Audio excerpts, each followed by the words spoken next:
오늘 말씀은 히브리서 5장 1절로부터 14절까지 말씀입니다.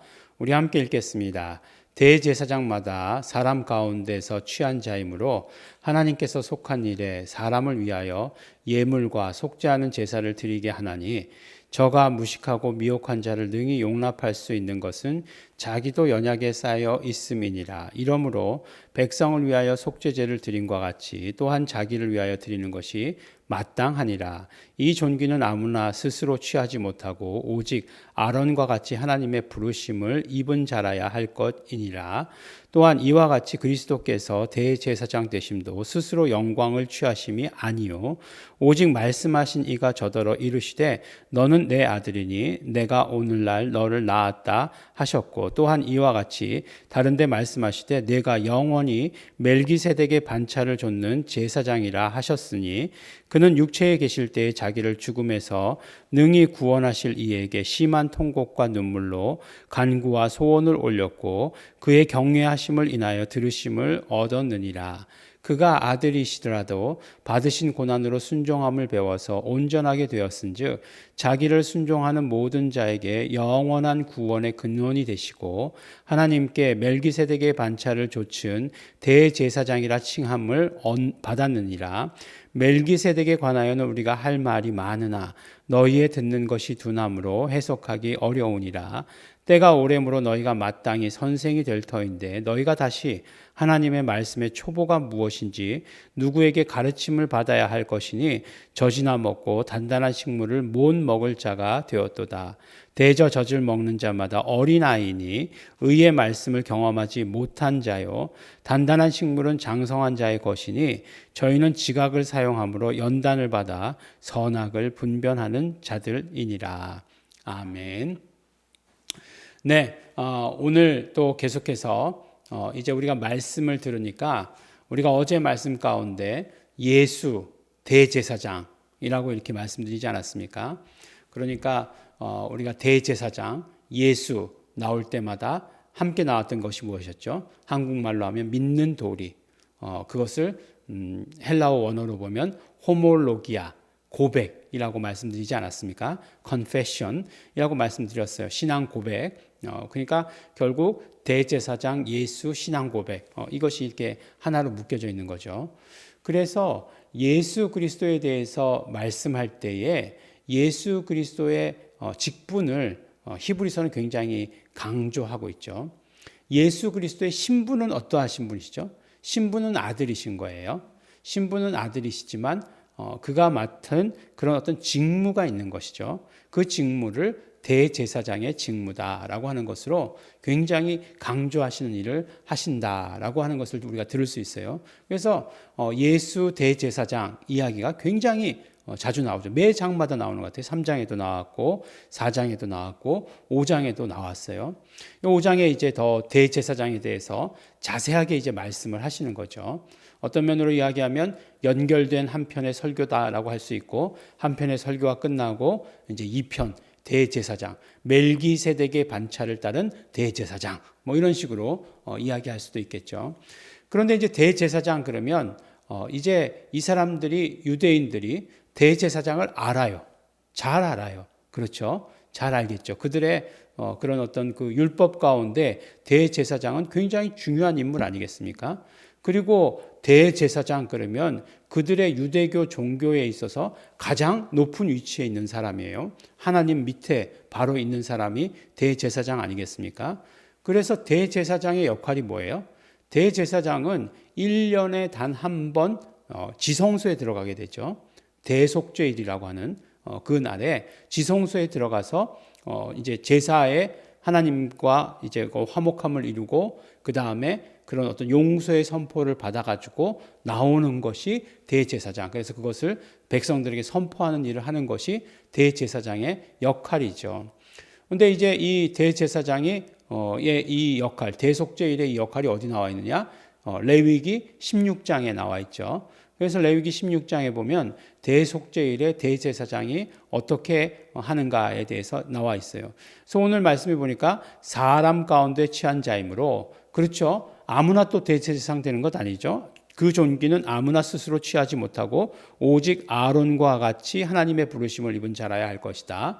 그렇죠. 그래서 제사장은 어떤 지파만 될 수 있었죠? 그렇죠. 레위 지파만 될 수 있었던 거죠. 그래서 아론의 반차를 따랐다는 것은 레위 지파만 제사장이 될 수 있는 거죠. 제사장 중에서 대제사장을 뽑는 거니까 제사장이 레위 지파만 하나님께서 하라고 이렇게 얘기하신 거예요. 요새는 그러면 목사 지파가 따로 있나 그렇게 물어볼 수 있겠지만 그렇지는 않죠. 그런데 이제 그런 것에 대해서 이제 가장 쉽게 생각할 수 있는 것은 그렇죠. 목사가 목사를 낳는다라는 것이 참 좋은 일이죠. 왜냐하면 그래요 보니까 재벌들 보니까 재벌 1세, 2세, 3세 막 이렇게 얘기하더라고요. 그러면서 그걸 굉장히 당연한 것으로 받아들이고 좋은 것으로 받아들이더라고요. 그래서 목사도 목사 1세, 2세, 3세 이렇게 연결되면 되게 좋겠죠. 근데 이제 그것을 좋게 여기느냐? 그렇지 않더라고요. 네. 교회가 세습이다라고 이렇게 얘기하더라고요. 그래서 물론 그럴 수 있겠지만 그거 참 세상은 재벌 1세, 2세, 3세 되는 그거 너무나 당연한 얘기라고 하는데 목사는 1세, 2세, 3세 하면은 세습이라고 그러고 하지 못하게 하고 그렇구나라는 생각을 하게 되었어요. 뭐가 옳다 그러다 그런 얘기를 하는 것이 아니라 그렇다 하는 얘기를 하는 거예요. 근데 이제 레위 지파는 계속해서 그 혈통으로 그 제사장을 하도록 되어 있었다는 거예요. 아무 지파나 내가 베냐민 지파인데 내가 오늘부터 제사장 하겠습니다. 내가 정말 하나님의 부르심을 입었습니다라고 하는 일은 없다는 거예요. 그렇지만 레위 지파는 이제 제사장이 될 수 있었던 거죠. 그래서 이제 사실 보면은 이스라엘 12지파를 땅을 이렇게 분배할 때에 레위 지파에게는 땅을 분배하지 않죠. 다만 그래도 그 땅이 12덩어리잖아요. 그래서 이게 어떻게 된 거지? 라고 생각해 보면 요셉에게 요셉의 아들들의 그 땅을 이렇게 주시는 것을 이렇게 보게 되는 거죠. 어쨌든지 간에 아무나 될 수도 없었고 그 다음에 분명히 하나님께서 택하신 자만 될 수 있었던 것이 제사장이에요. 대제사장이에요. 근데 이제 레위기 16장을 보면 대속죄일에 그 대제사장의 연약함에 대해서 말하고 있어요. 그러니까 대제사장이 완전한 사람을 대제사장으로 뽑은 것 아니잖아요. 그러니까 물론 제비를 뽑는다라고 이렇게 얘기했으니까 하나님께서 그 중에 모든 것들이 가장 좋은 그런 사람을 뽑으셨을지도 모르죠. 그럼에도 불구하고 그 대제사장에 죄가 있기 때문에 대속죄일에 들어가기 전에 가장 먼저 하는 일은 뭐냐면 대제사장의 죄를 씻는 일을 가장 먼저 한다는 거예요. 그 일을 합니다. 그래서 그것을 마치고 이제 지성소에 들어갈 수 있는 거죠. 그래서 이제 지성소에 들어갈 때 그 발목에다가 방울을 달았다. 그리고 끈을 달았다라고 이렇게 이야기하지 않습니까? 왜 그랬겠습니까? 방울 소리가 나면 아무나 지성소에 들어갈 수 없으니까 지성소에 들어가면 죽으니까 방울 소리가 나면 딸랑딸랑딸랑 나면 대제사장이 살아있구나라고 하는 것이고 방울 소리가 나지 않으면 이제 그 끈을 잡아당겨야 되는 거죠. 죽었다. 라고 해가지고 잡아당겨야 되는 거죠. 그래서 자기 먼저 죄를 씻는 속죄제를 드렸다라고 이렇게 이야기하고 있습니다. 우리 이거 이제 구약에서 레위기 16장에서 다 봐왔던 그런 이야기예요. 그런데 이제 예수 그리스도께서 대제사장이 되셨다라고 이렇게 얘기하고 있거든요. 그것과 마찬가지로 예수께서 그 대제사장이 되셨는데 그분이 대제사장 되심도 바로 하나님께서 직접 임명하신 것이다. 아들에게 직접 주신 그런 어떤 직무이치시다라고 이렇게 이야기하는 거죠. 그리고 이것은 아론의 반차를 따라 나타난 것이 아니라 어디예요? 멜기세덱의 반차를 따라 나타났다라고 이렇게 얘기하고 있어요. 멜기세덱에 대해서 성경을 찾아보면 굉장히 제한적으로 이야기하고 있죠. 그래서 살렘 왕이다, 의의 왕이다 라고 이렇게 이야기하고 평화의 왕, 의의 왕 이렇게 얘기하고 있는 것이 대부분이고 굉장히 미스테리하죠. 그렇죠. 아브라함이 이제 전쟁에서 이겨서 돌아올 때에 살렘 왕에게, 그러니까 멜기세덱에게 11조를 드렸다라고 하는 것 말고는 더 이상 등장하지 않아요. 그런데 갑자기 히브리서에서 예수 그리스도를 말씀하면서 예수 그리스도가 어떤 분이시냐? 멜기세덱의 반차를 좇아서 대제사장이 되신 분이시다라고 이렇게 이야기하고 있다는 거예요. 그때 당시에 그럼 멜기세덱이 어떤 인물이었느냐라고 이야기할 때 거꾸로 생각해 보면 예수 그리스도의 예표시다라고 이렇게 이야기할 수 있는 거죠. 그러니까 멜기세덱에 대해서 더 깊게 얘기를 하고 싶은 거예요. 이 히브리서 기자는 마치 설교와 같다라고 이렇게 말씀드리지 않았습니까? 그래서 뭔가 이렇게 더 깊은 이야기를 하고 싶고 예수 그리스도께서 결국 대제사장 되신다는 게 어떤 의미시냐? 예수 그리스도께서는 육체에 계실 때 자기를 죽음에서 능히 구원하실 이에게 심한 통곡과 눈물로 간구와 소원을 올리셨다. 그의 경외하심을 인하여 들으심을 얻었다. 응답 받으셨다라고 이렇게 얘기하고 있잖아요. 그러니까 정말 그가 아들일지라도 고난으로 순종함을 배워서 온전하게 되었다라고 이렇게 이야기하지 않습니까? 예.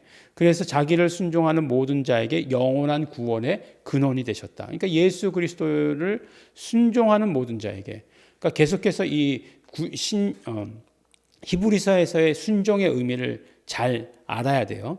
그렇죠? 순종, 히브리서의 순종은 율법의 순종이 아니라 계속해서 3장, 4장, 5장에 걸쳐서 말씀하고 있는 그 내용이 무엇이었죠? 하나님의 말씀을 믿음이에요. 믿음. 예, 믿음이라고 얘기하는 거죠. 그래서 자기를 믿는 모든 사람들에게 영원한 구원의 근원이 되셨다라고 이렇게 말씀해 주시는 것이에요. 그러니까 예수 그리스도께서 구원의 중보가 되셨다는 거예요. 그러니까 대제사장이라고 하는 것이 결국 어떤 일이에요? 하나님의 용서의 선포를 이루시는 분이 대제사장이잖아요. 대제사장. 그러니까 인간과 하나님 사이를 중보하는 역할을 하는 것이 대제사장이에요. 그런데 이 대제사장의 역할은 1년마다 매번 있어야 되는 거예요.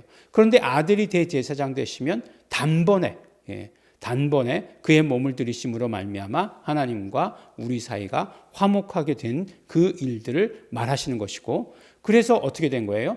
결국은 그가 구원의 근간이 되셨다는 것을 믿는 자에게 모든 구원이 주어지게 된다. 이렇게 말씀해 주시는 거예요. 예. 그러니까 히브리서가 굉장히 복음에 있어서 중요한 역할을 합니다. 예. 어떤 분이 레위기를 한마디로 뭐라고 얘기할 수 있느냐? 이렇게 물어보시더라고요. 근데 참 저도 갑자기 생각해 보면서 어떤 대답을 원하시는 것일까라는 생각을 했었는데, 레위기는 구약의 복음서다라고 이렇게 이야기할 수 있습니다. 구약의 복음서다라고 말씀할 수 있어요.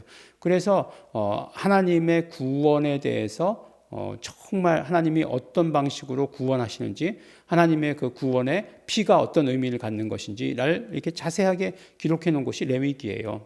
제사는 어떻고, 번제물은 어떻게 드려야 되고, 3대 제사는 어떻게 있고, 대속제일은 어떻게 해야 되고, 이게 레위기죠. 레위기지만 그것을 통해서 하나님의 구원을 어떻게 이루어 가시겠다. 결국 어떻게 해요? 예수 그리스도의 흘리신 피로 말미암아 구원하시겠다라고 하시는 것으로 연결되어야 하는 거죠. 그래서 구약의 복음서의 역할을 할 수 있는 것이다라고 이렇게 얘기하는 거죠. 그래서 이제 예수 그리스도의 대제사장 되심, 멜기세덱의 반차를 따라서 되셨다는 거죠. 그러니까 멜기세덱은 굉장히 미스테리한 인물이에요. 그런데 더 자세하게 설명해 주시면 좋을 것 같은데 아주 제한적으로 창세기에도 아주 짧게 나오고 그렇기 때문에 어떤 것인지 잘 모르겠어요. 그렇다고 해가지고 그런 어떤 레위 지파의 그런 어떤 아브라함은 벌써 그 훨씬 더 윗대잖아요. 그러니까 레위 지파가 나오기 전 때니까 그 혈통으로 이어지는 그런 또 대제사장도 아닌 거잖아요.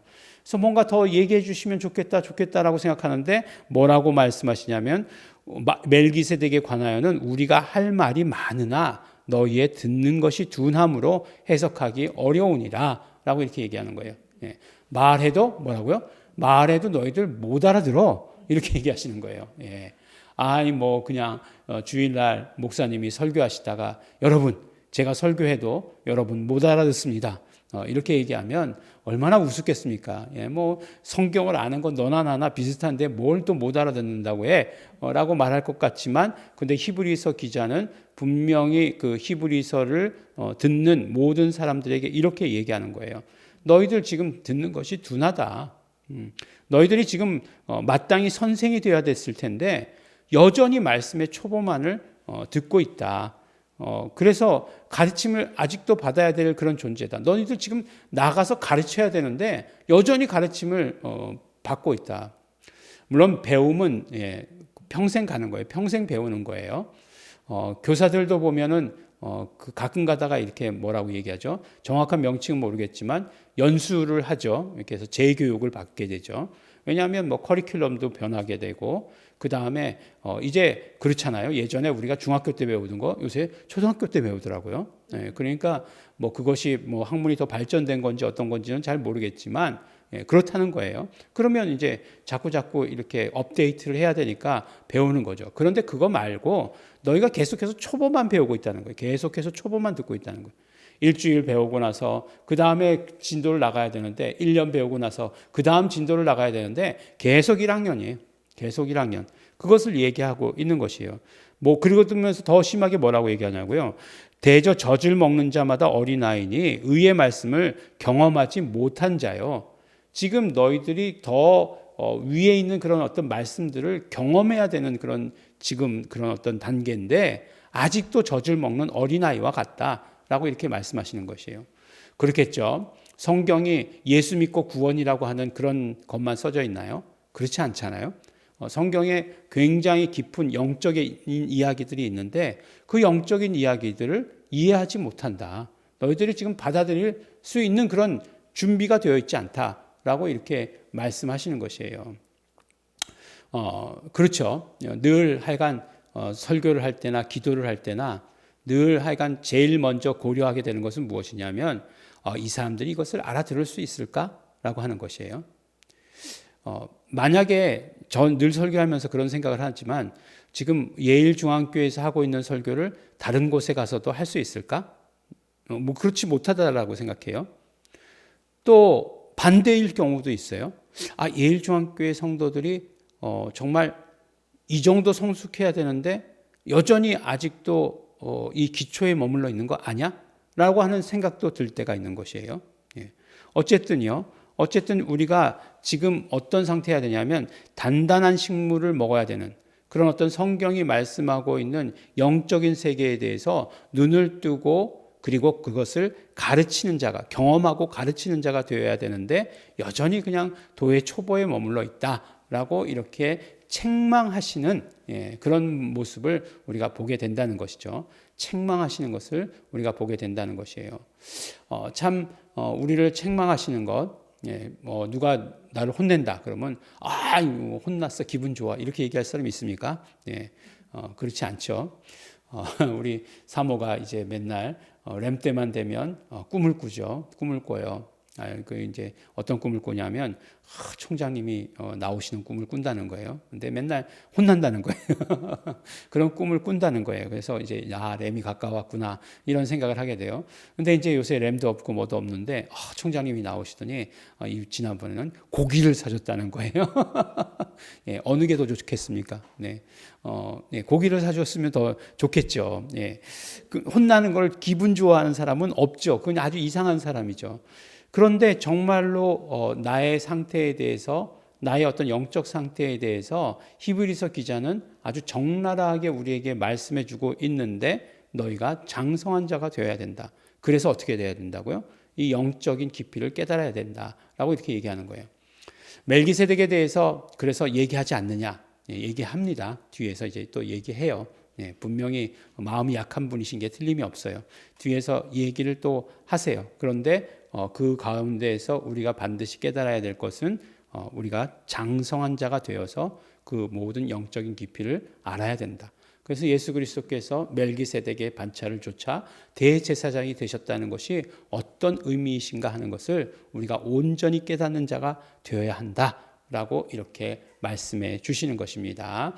그러므로 우리가 정말 장성한 자가 되어서 성경의 영적인 깊이를 더 깨달으시는 그리고 마땅히 가르치시는 자가 되시는 우리 성도 여러분 되시기를 예수 이름으로 축원합니다. 기도하겠습니다. 하나님 아버지 감사합니다.